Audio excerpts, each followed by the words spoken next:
ஒரு சிறிய கிராமம் இருந்தது. அந்த கிராமத்தில் குமார் என்ற சிறுவன் வாழ்ந்தான். குமார் புத்திசாலி, சுறுசுறுப்பானவனாக இருந்தாலும் அவனுக்கு ஒரு கெட்ட பழக்கம் இருந்தது. பொய்யாக பேசுவது. எதையும் உண்மையல்லாதவாறு சொல்லி பிறரை ஏமாற்றி சிரித்துக் கொள்வதை அவன் ஒரு விளையாட்டாக கருதினான். அவனது வேலை மாடுகளை மேய்ப்பது. ஒவ்வொரு நாளும் காலை நேரத்தில் அவன் மாடுகளை எடுத்துக்கொண்டு அருகிலுள்ள மலை மேல் செல்வான். அங்கே காற்று இனிமையாக வீசும். பச்சை புல் கண்ணுக்கு விருந்தாக இருக்கும். ஒரு நாள் அவன் சலித்து தனக்குள்ளே எண்ணினான், இன்றைய நாள் மிகவும் சலிப்பாக இருக்கிறது. ஏதாவது வேடிக்கை செய்தால் நன்றாக இருக்கும். அவன் திடீரென்று கூவினான், புலி! புலி வந்துவிட்டது! உதவுங்கள்! புலி மாடுகளை தின்னப் போகிறது! அவனது குரல் கேட்ட கிராம மக்கள் அச்சமடைந்தனர். அவர்கள் கூர்மையான கருவிகள், கம்பிகள் எடுத்துக்கொண்டு மலைக்கே ஓடி வந்தார்கள். மலை மேல் வந்ததும் அவர்கள் சுற்றி நோக்கினார்கள். எங்கும் புலி இல்லை. அவர்கள் ஆச்சரியப்பட்டனர். குமார் அங்கிருந்தான். சிரித்துக்கொண்டே, ஹா ஹா, ஏமாந்தீர்களா? சோதனை பார்த்தேன் என்றான் அவன்.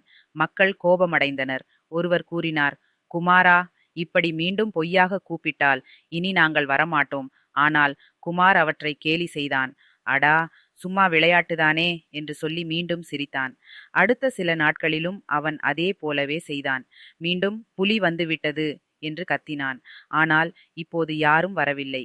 கிராமத்தினர் ஒருவர் மற்றொருவரிடம் கூறினர், அவன் மீண்டும் பொய்யாகவே சொல்லுகிறான், நம்ப வேண்டாம். சில நாட்கள் கழிந்தன. ஒரு மாலை நேரத்தில் மலைப்பகுதியில் உண்மையிலேயே ஒரு புலி தோன்றியது.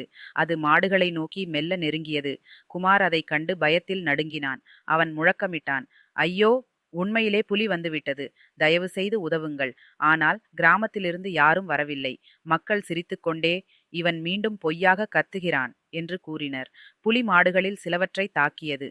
குமார் ஓடிக்கொண்டு மலை இறங்கினான். கண்களில் கண்ணீர் வழிந்தது. அவன் வீட்டை அடைந்தவுடன் தந்தையின் மடியிலே விழுந்து அழுதான்.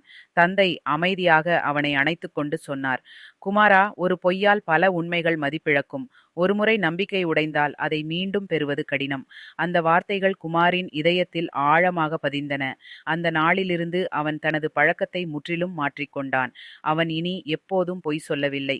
உண்மையாகவும் நேர்மையாகவும் வாழத் தொடங்கினான். மெதுவாக மக்கள் அவனை மீண்டும் நம்பத் தொடங்கினர்.